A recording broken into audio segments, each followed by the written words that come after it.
everybody, Josh Runquist here for another edition of Out Today and What I Missed for July 5th, 2024. This week it's a little bit on the shorter side with only 9 albums, but I swear to you, it's quality over quantity. 8 are out today, what I missed along the way, let's get into it. First up, we have Aeons with the Ghosts of What We Knew. Now, straight up, this came out back on Tuesday, so, let it slide that I'm talking about it being out today, you dig? Anyways, this is an album that I randomly came across, and I'm very curious about all of it. They list themselves as technical progressive metal, yet I also hear a lot of second wave metalcore going on here. So I guess kind of a way I can describe it is kind of like Neo Vlascaris meets Killswitch Engage meets Mutiny Within, and I think that's a really fair way to be able to put all this out. Another really notable fact about this band, one of the only bands I've ever heard of being from the Isle of Man. In fact, on Metallum, there's only 4 bands from there, and this is one of them. I like everything that's going on here, from the production to the songwriting style,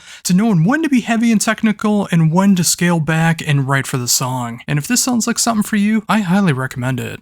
Next up is Isle of the Cross with Faustus, the musical. This is a sophomore album that is one of the most ambitious things that I've heard in quite some time, and 2024 has been really known for some avant-garde music. While this doesn't necessarily go in that direction, its blend of dark progressive metal, symphonic metal, and even oddly enough some tech death at times is quite the strange arrangement. You got everyone from Eric Gillette on guitar to Charles Elliott of Abysmal Dawn. So many different kinds of guests on this concept album about 16th century demons, and it's quite the album. The more that I try to listen to it, the more I'm starting to understand everything about it, but it is the kind of album that you need to sit down and listen to and truly appreciate. If you don't do that, you might not appreciate this album, but if you do so, you might have found one of the biggest hidden gems of 2024. Next up, we have Kissin' Dynamite with Back With A Bang. And yeah, this album title more than lives up to what the album is actually all about.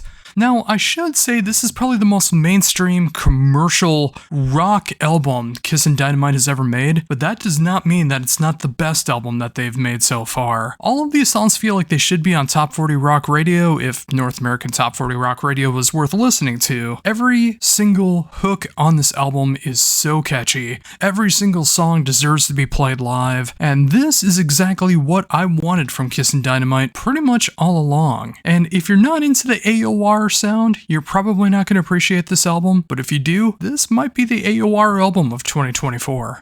Up next is Liminal Shroud with Visions of Collapse. This BC black metal band combines everything that I love about the modern age of black metal. While this isn't going to necessarily sound something like Mayhem or Emperor, it's going to sound more like Wolves in the Throne Room, Woe, or Kralis. It gets just almost on the edge of experimenting with black metal while still maintaining that pure black metal sound, with actually good production value and of course that great songwriting style that they do, which kind of has more of a post-rock feel in the black metal sound. If that's your bag, this will be for you, and easily, this is something that more of the 21st century black metal should be all about. Next up is Nyctophobia with To The Stars. 2024 has been an outrageously great year for Melodeath, and Nyctophobia came out swinging with potentially the best Melodeath album of 2024. And it only took 4 albums into their career to create something with such great dark atmosphere and a jaw-dropping display of songwriting. If you dig bands like Omnium Gatherum, Fractal Gates,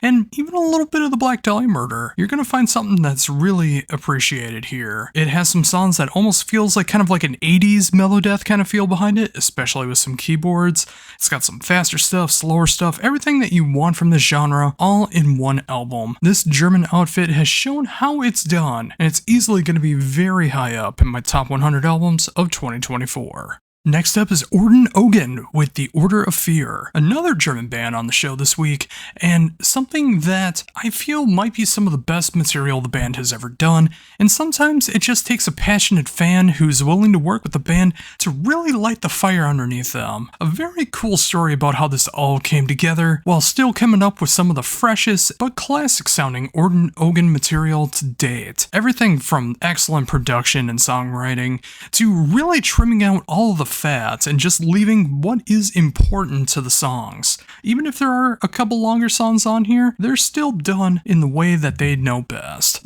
This is some fantastic progressive power metal and melodic metal, and if you've never checked them out before, this is the perfect album to check out what Orden Ogan is all about. Next up is Pia Mater with Under the Shadow of the Foreign Sun. The long-awaited third album from this progressive death metal duo is easily the best album not only of their career, but I do believe this is the best progressive death metal album of 2024. If you missed that classic era of Opeth, basically everything from Still Life through Watershed, and you want to mix that with Eson, Enslaved, and Edge of Sanity, this is the band and the album for you. With absolutely fantastic production, songwriting up the yin-yang, and everything else that you could possibly want in a progressive metal style. In this particular style, Pia Mater has done it so magnificently well, and I can't stress that enough. In fact, my words don't even give it justice. Go check it out for yourself and see that this really is the best progressive death metal album of 2024. Next, we have Visions of Atlantis with Pirates 2, Armada. And what can I say about Visions of Atlantis that you probably don't already know about the band? I mean, they are the definition of pirate metal, and I don't mean the Ailstorm kind. I mean the very sophisticated, symphonic, power metal, folkish metal that is Visions of Atlantis. And with this being part 2 of a 2-part album, it really does feel like more of what Visions of Atlantis is best known for. None of these songs feel like they're B-sides in any way. It just feels like these songs were meant to fit together, and the songs of Pirates 1 were meant to fit together in that way as well. Listening to them together, it's quite a long endeavor, but I think it might be well worth it. But if not, separate the two, and Armada really does stand on its own. It's everything you love about the band, not too much more than that, but really you don't need more than that. It's Visions of Atlantis. And finally, the lone album that stands out in what I missed over the past week is Decadent with Dionist.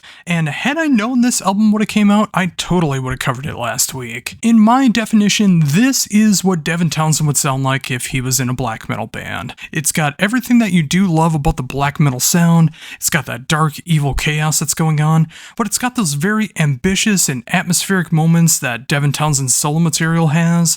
Just the right amount of progressive atmospheric moments going on in black metal that might sound very odd on paper, but this band's been doing this for 7 albums now and they keep getting stronger with their material, and it is some of the best stuff that they've come up with to date. And if you sound adventurous, if you feel being a little saucy, you should give this one a chance. Not a lot of people are talking about it, but I hope with this, I hope more people check it out. Seriously, check out Decadent.